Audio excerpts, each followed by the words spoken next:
Saya bersyukur saudara ada, dan malam ini kita akan belajar satu kebenaran firman Tuhan yang sudah sering saudara baca bahkan dengar firman ini. Tapi saya ingin bawakan satu kebenaran yang kiranya menjadi rema yang luar biasa bagi kita semua. Buka kita Injil Matius pasal yang kedua, ayatnya yang pertama sampai ayatnya yang ke-12.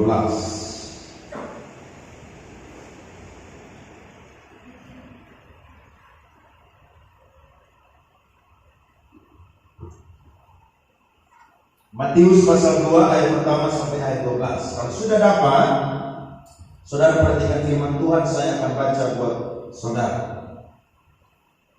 Orang-orang Majus dari timur. Saya kasih judul firman Tuhan malam hari ini adalah teladan orang Majus.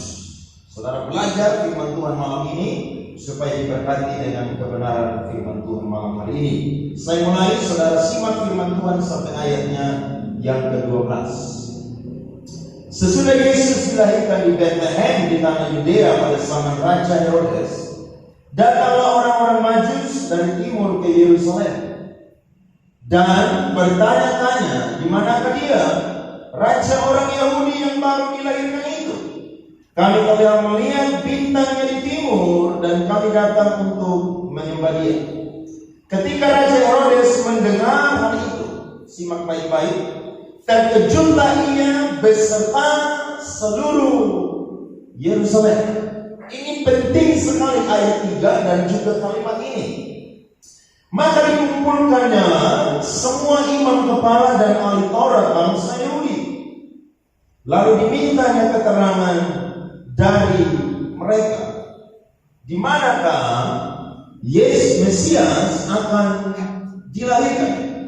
Mereka berkata kepadanya, di Bethlehem di tanah Yudea.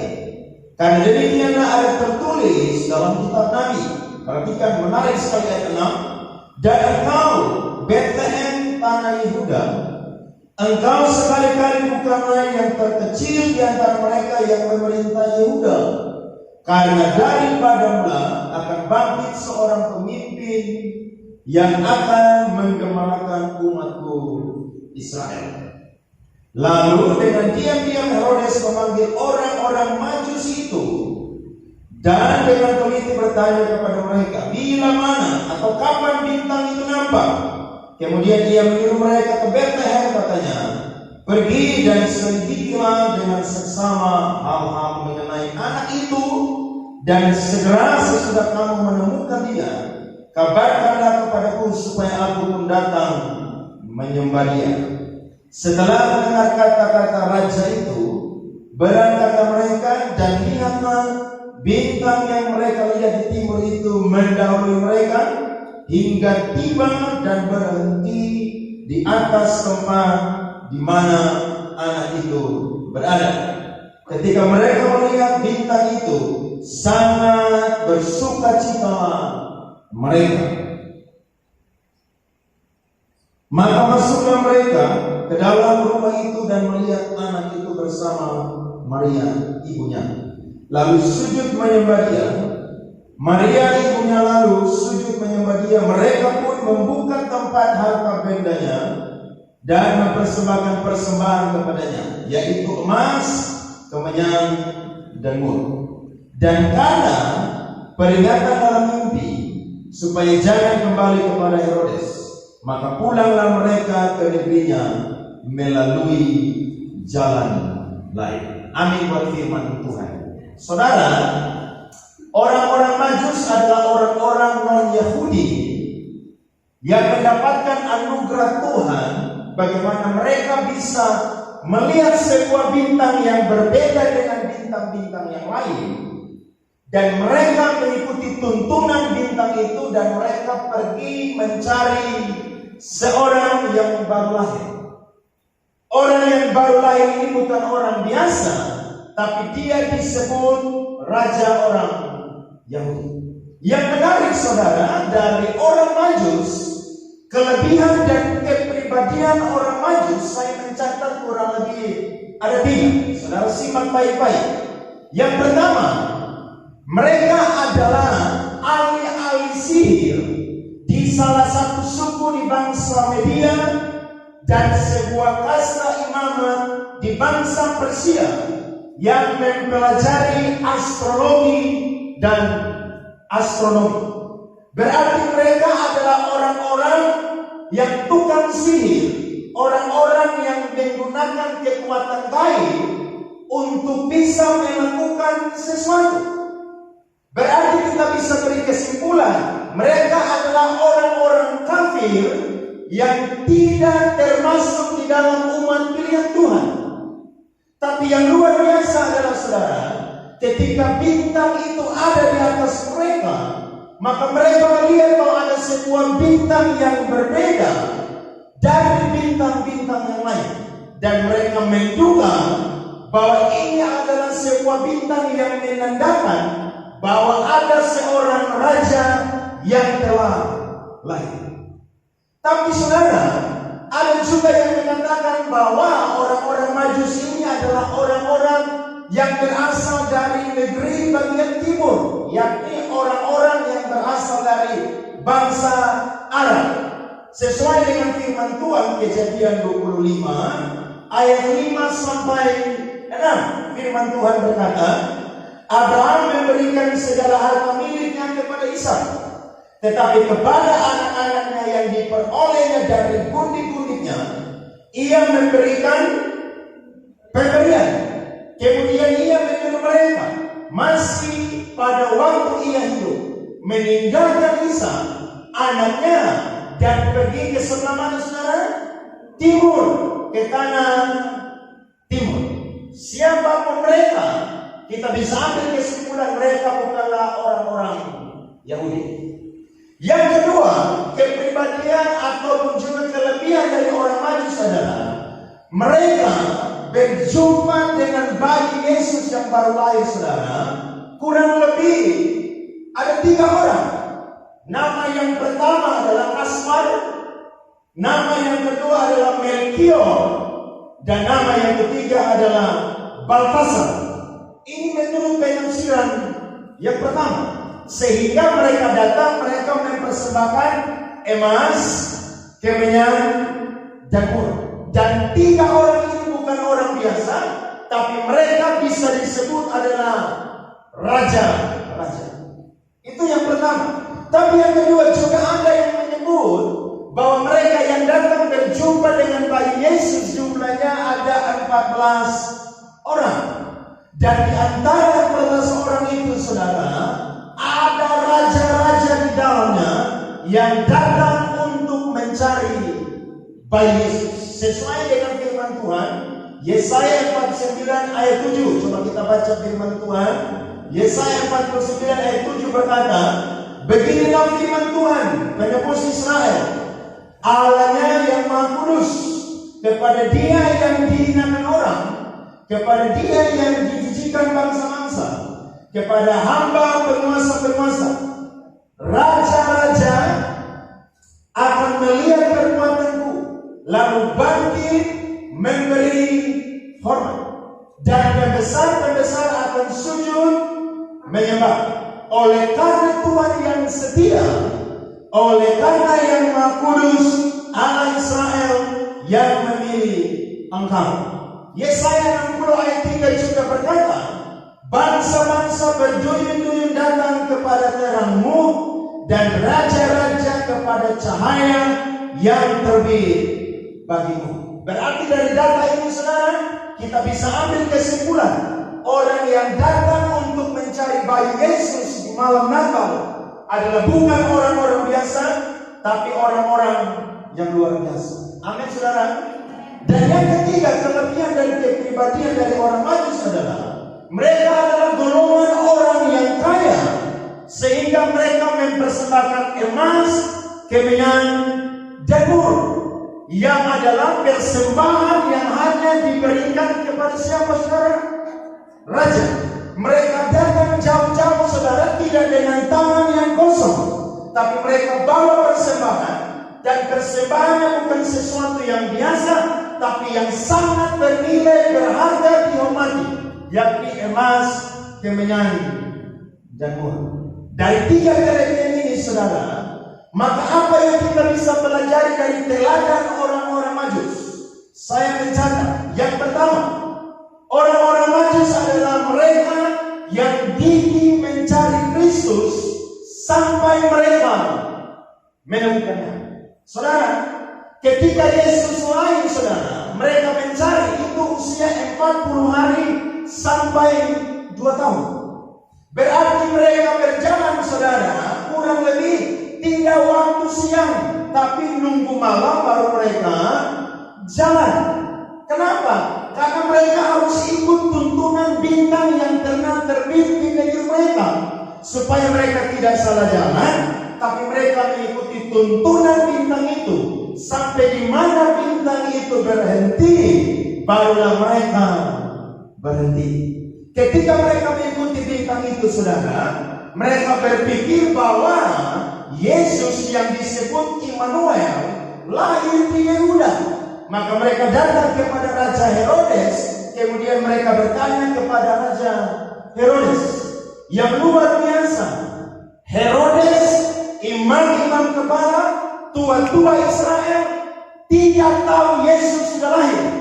Tapi orang-orang Majus sudah tahu bahwa Yesus lahir. Saudara lihat baik-baik. Orang yang tidak percaya kepada Yesus bisa menjadi yang terdahulu. Sementara orang yang sudah ada di dalam Tuhan yang main-main bisa menjadi yang terbelakang. Mereka orang kafir, mereka orang fasik, tapi mereka gigih mencari Yesus sampai mereka harus menemukan. Mereka berjumpa kepada Herodes. Herodes kaget. Herodes panggillah pemimpin-pemimpin Yahudi. Maka mereka bilang, apa yang dinubuatkan dalam Mika 5 ayat 1 telah digenapi. Yakni apa? Seorang bayi telah lahir di Bethlehem, dan dialah yang akan menggembalakan umatku Israel. Maka mereka tahu bahwa jarak dari Yerusalem menuju Bethlehem kurang lebih 7 mil atau 11 km. Mereka tidak berhenti di Yerusalem, tapi mereka berangkat lagi 11 km ke Bethlehem untuk mencari bayi Yesus. Dan ketika mereka sampai di Bethlehem, mereka berjumpa dengan siapa, saudara? Dengan Yesus yang lahir di mana? Di kandang. Dibungkus dengan apa? Kain apa? Kain lampin. Kemudian dibaringkan di mana, saudara? Palungan. Apa itu palungan? Tempat makannya binatang.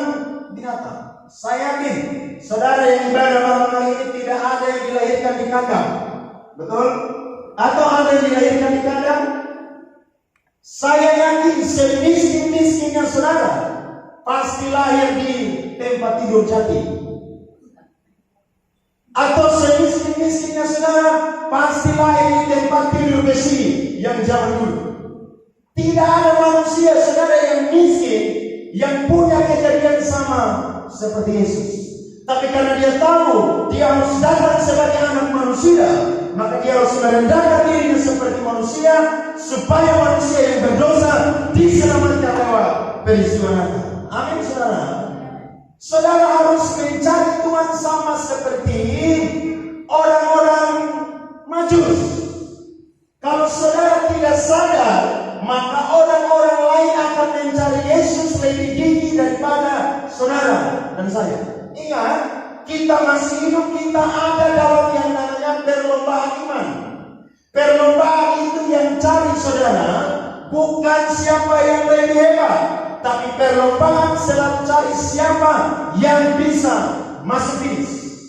Saudara mau juara 1, mau juara 2, mau juara 3, tidak masalah. Yang penting saudara dan saya harus lari sampai garis finish. Saya yakin kalau saudara seperti orang Majus, maka saudara akan mencari Kristus dengan gigih. Amin.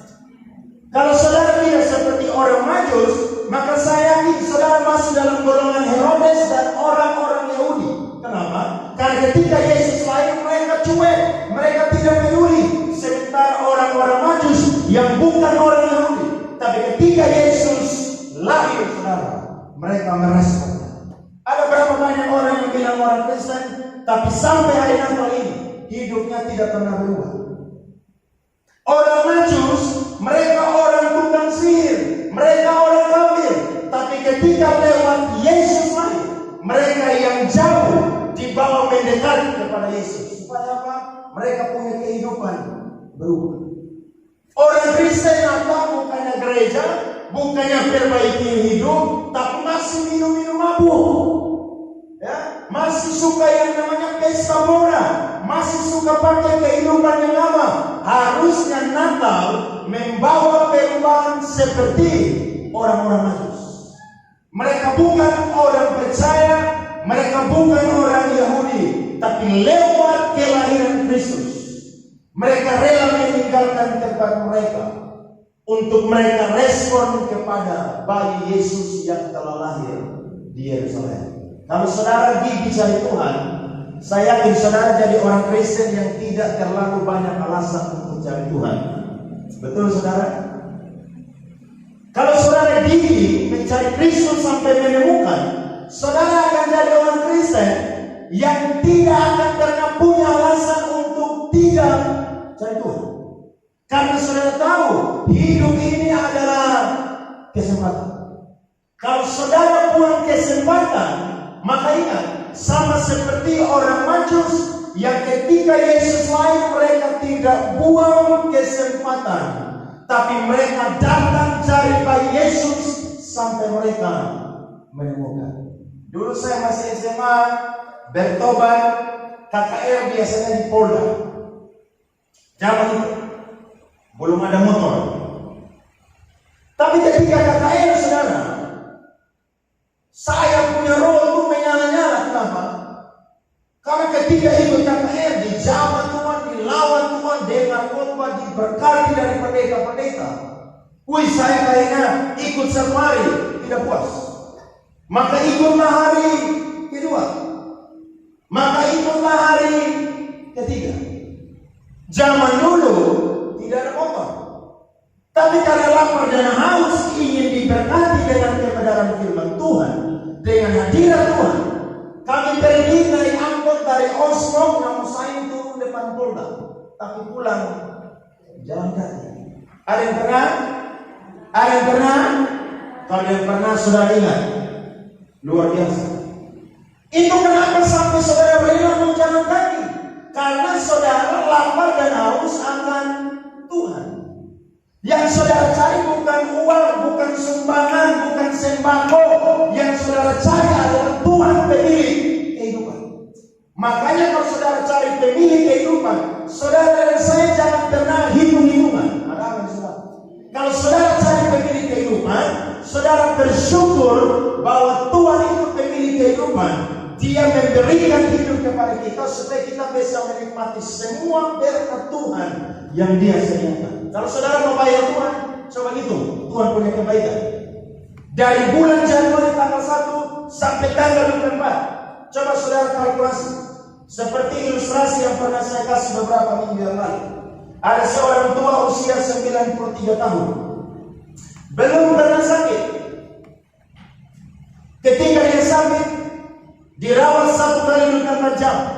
Maka ketika dia keluar, dia diberikan sebuah nota untuk bayar.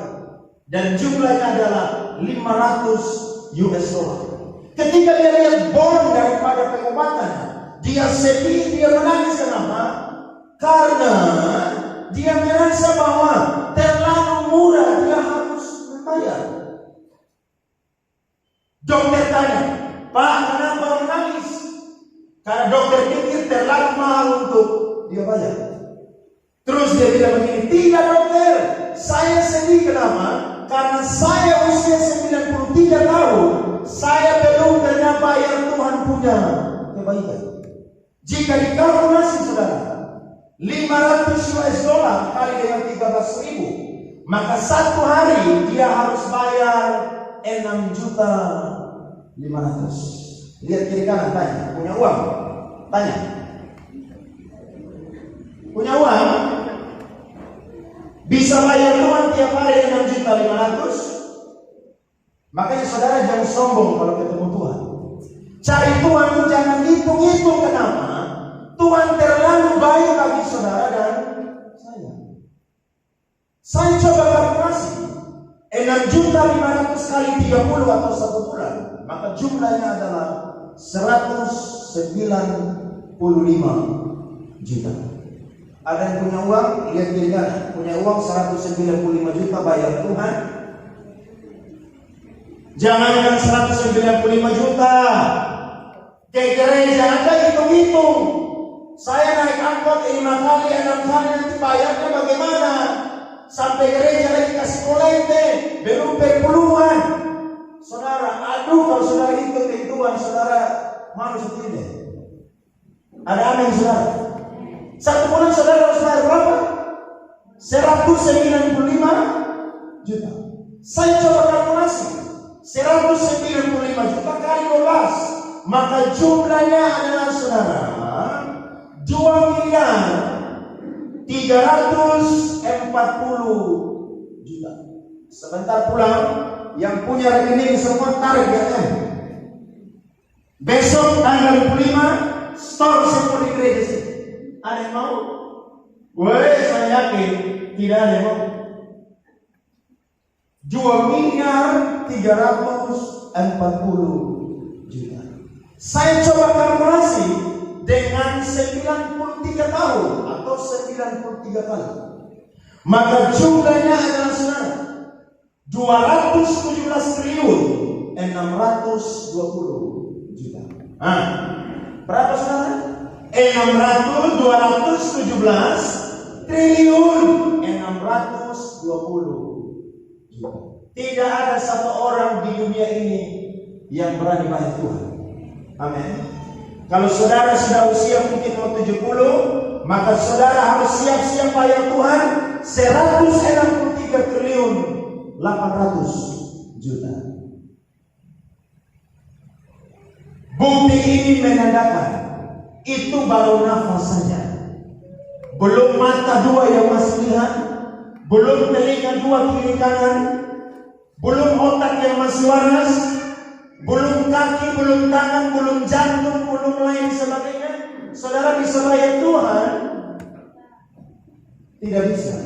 Makanya dulu sebelum saya jadi gembala, saya sering dengar gembala-gembala itu mengeluh.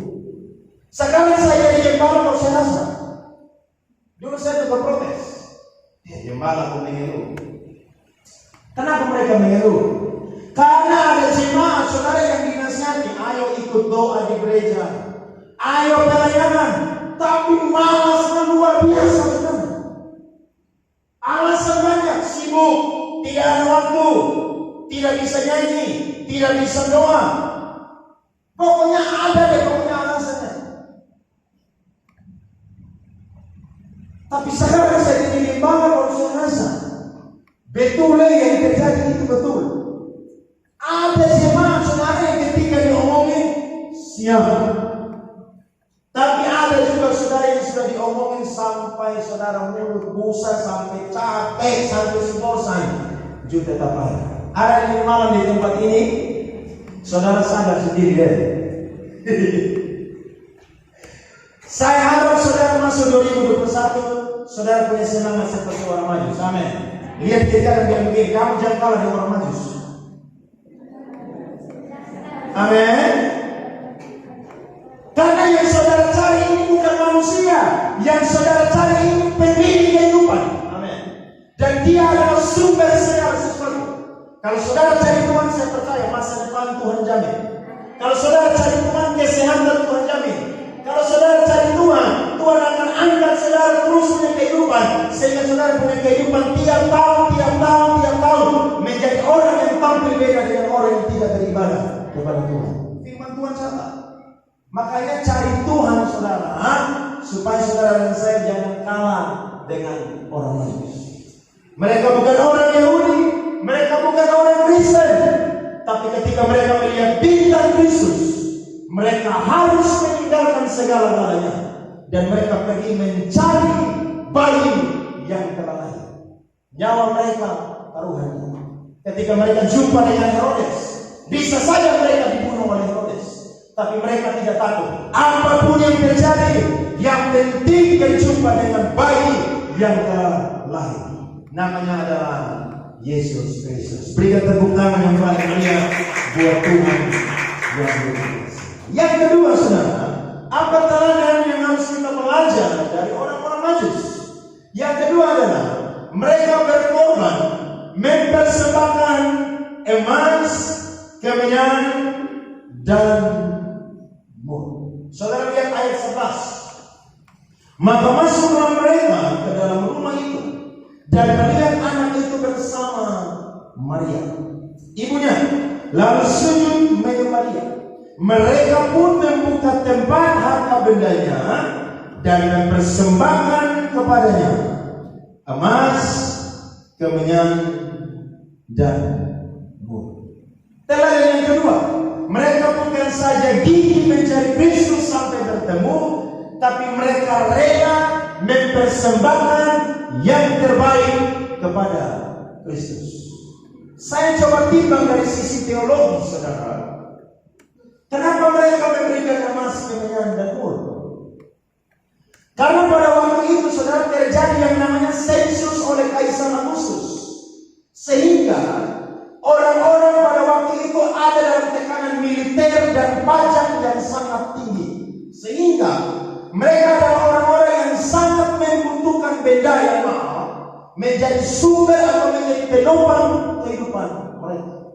Bahkan Maria dan Yusuf, saudara, sampai di Bethlehem, semua tempat penginapan sudah penuh. Tidak ada lagi tempat penginapan, maka mereka dikasihlah tempat penginapan yang di sebuah gua, yang tempat di mana binatang-binatang itu tinggal. Ketika orang Majus lihat bayi Yesus, mereka tidak sekedar cari sampai dapat, tapi mereka sudah mempersiapkan yang terbaik kepada Yesus. Mereka ketemu, saudara, mereka buka mereka punya harta benda, emas, kemenyan, dan mur, dan mereka mempersembahkan kepada Tuhan yang terbaik.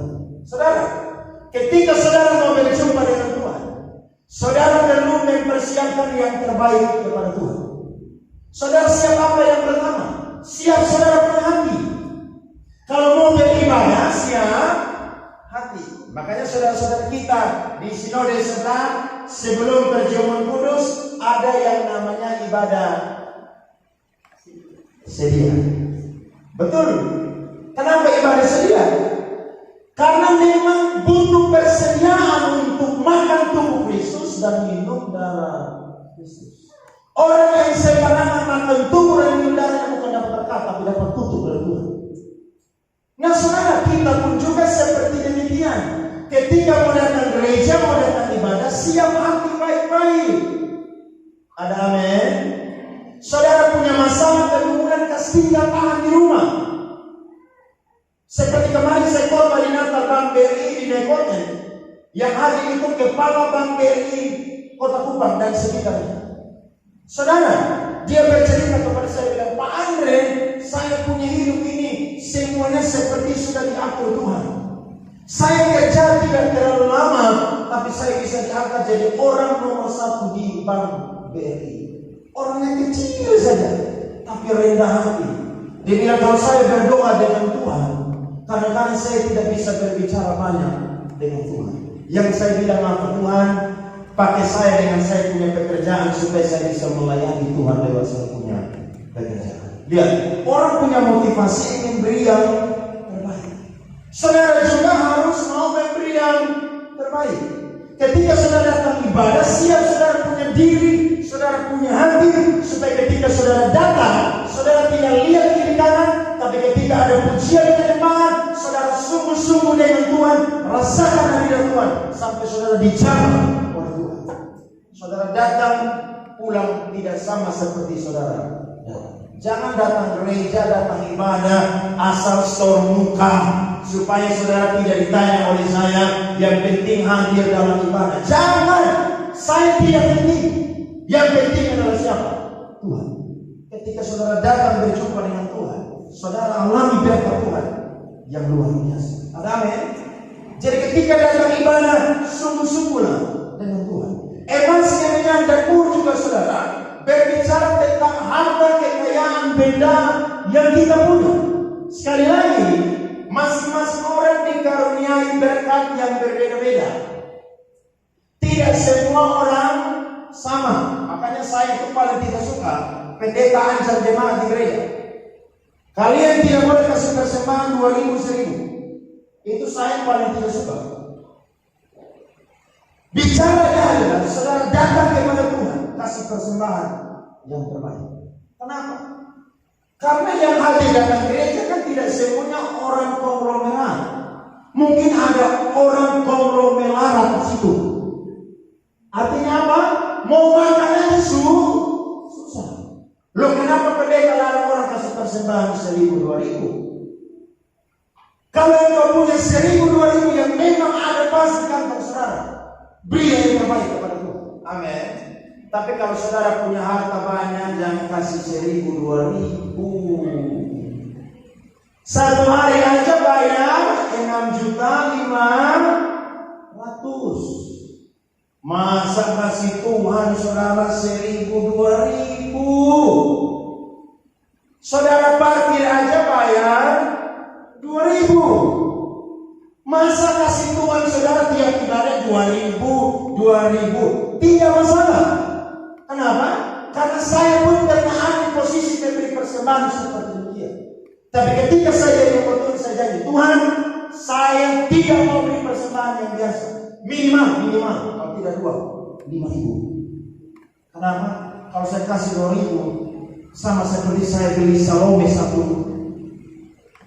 Aduh, kasih Tuhan model begini. Kemarin saya khotbah di Natal Elpua. Saya khotbah di Natal Elpua di Elvelo sana, saudara. Saya bilang, Tuhan, saya lihat ini gereja tidak terlalu besar. Saya mau berkati gereja. Saya dari rumah, saya siap ini persembahan. Saya langsung taruh di jas, supaya ketika persembahan ambilnya gampang. Maka ketika habis saya khotbah saudara, jemaat diberkati, dan dikasih pesan Natal, laporan panitia, berilah persembahan. Saya kasih persembahan. Saya bilang, Tuhan, saya mau beri yang terbaik. Selesai, lega. Kalau saya tidak kasih, pulang tidur tidur. Karena aku sudah janji Tuhan mau beri yang terbaik. Ketika saudara habis ibadah, maka sesi foto-foto dan makan. Saya biasanya kalau khotbah itu boleh pesawat supaya tidak ada orang yang telepon, WhatsApp masuk, tidak boleh. Mati total. Ya. Saya buka handphone saudara, maka tiba-tiba ada teman saya yang tidak pernah kasih saya uang sudah sekitar 1 tahun lebih. Sampai saudara saya pikir nomor rekening saya itu 9 miliar. Tiba-tiba dia WhatsApp, dia bilang, bro, gue lagi kirim buat lo tuh berkat Natal. Ketika saya cek saudara, sekian juta rupiah dia transfer kasih saya. Wow. Berarti Natal ini saya dapat berapa kali transfer? 2 kali. Bayangkan, karena saya janji mau beri yang terbaik. 2 minggu lalu saya cerita ibadah pagi kan, saya mau bantu persekutuan doa yang ibadah di kandang ayam yang di Batuan. Saya doa Tuhan mau saya berkati, saya berkat. Besok pagi datang di sini, tiba-tiba buka WhatsApp, teman saya kirim sekian juta kasih saya. Saya balas saja punya kebaikan, kirim kasih dia daging sedih. Kenapa? Orang kirim kasih saya uang sekian juta, masa saya tidak tahu diri? Saya kirim kasih dia daging sedih. Dia bilang, kalau Anda enak, saya bilang kalau enak nanti saya kirim tambah. Kalau tidak enak saya tidak kirim lagi. Saya bilang Tuhan, betul ya. Kalau saudara memberi dan saudara belum sakit, itu tidak namanya pengorbanan. Amin. Tapi kalau saudara beri dan saudara sampai sakit, itu namanya pengorbanan. Sampai saudara pikir, abis ini saya mau makan apa?